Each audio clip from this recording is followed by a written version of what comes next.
Shri Harikrishna Heights इथं अत्यंत वाजवी दरात 25 एमिरेट्स आणि प्रशस्त पार्किंगसह 2 आणि 3 BHK रेडी पोझिशन फ्लॅट्स उपलब्ध.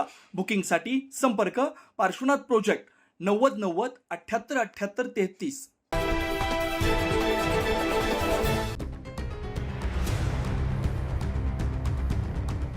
राज्यात एका बाजूला इंधन बचत, खर्च कपात आणि साधेपणाचा संदेश दिला जात असताना दुसऱ्या बाजूला सरकारी दौऱ्यांमधील वाहनांच्या ताफ्यांवरून आता प्रश्न उपस्थित होऊ लागले. दिंडोरी इथं महाराष्ट्र विधानमंडळाच्या महिला हक्क आणि कल्याण समितीच्या दौऱ्यावेळी मोठा वाहन ताफा आणि लवाजमा पाहायला मिळाल्यानं नागरिकांमध्ये उलटसुलट चर्चा रंगली. समितीच्या अध्यक्ष आमदार मोनिका राजळे यांच्या नेतृत्वाखाली हा दौरा पार पडला. यावेळी आमदार मनीषा कायंदे, सीमा हिरे, मंजुळा गावित, महेश सावंत यांच्यासह विविध अधिकारी उपस्थित होते. समितीनं दिंडोरी पंचायत समिती आणि पोलीस ठाण्याला भेट देत महिला सुरक्षा, बालकल्याण योजना, अंगणवाडी सेवा आणि महिला अत्याचारासंदर्भातील विषयांचा आढावा घेतला.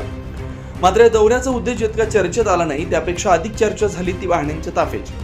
कारण काही दिवसांपूर्वीच पंतप्रधान नरेंद्र मोदी यांनी इंधन बचतीचं आवाहन केलं होतं. त्यानंतर मुख्यमंत्री देवेंद्र फडणवीस यांनीही मंत्रालयात बुलेटवर आगमन करत साधेपणाचा संदेश दिला होता. याच पार्श्वभूमीवर दिंडोरीतील या दौऱ्यातील गाड्यांची संख्या पाहून नागरिकांनी प्रश्न उपस्थित केले. नियम फक्त सामान्य जनतेसाठीच आहेत का असा सवाल आता विचारला जातोय. विशेष म्हणजे 13 मे रोजी मुख्य सचिवांकडून शक्यतो बैठक आणि माहिती व्हिडिओ कॉन्फरन्सिंगद्वारे घेण्यासंदर्भात परिपत्रकही जारी करण्यात आलं होतं. अनावश्यक दौरे आणि खर्च टाळण्याचा संदेश प्रशासनाकडून दिला जात असताना प्रत्यक्षात मात्र चित्र वेगळं असल्याची चर्चा सुरू आहे. दरम्यान महिला सुरक्षेसारख्या महत्त्वाच्या विषयांवर चर्चा झाली असली तरी या दौऱ्यानंतर साधेपणा आणि मितव्ययितेच्या सरकारी संदेशावरच आता प्रश्नचिन्ह उपस्थित होताना दिसतोय. 9 न्यूज महाराष्ट्र ब्युरो, नाशिक.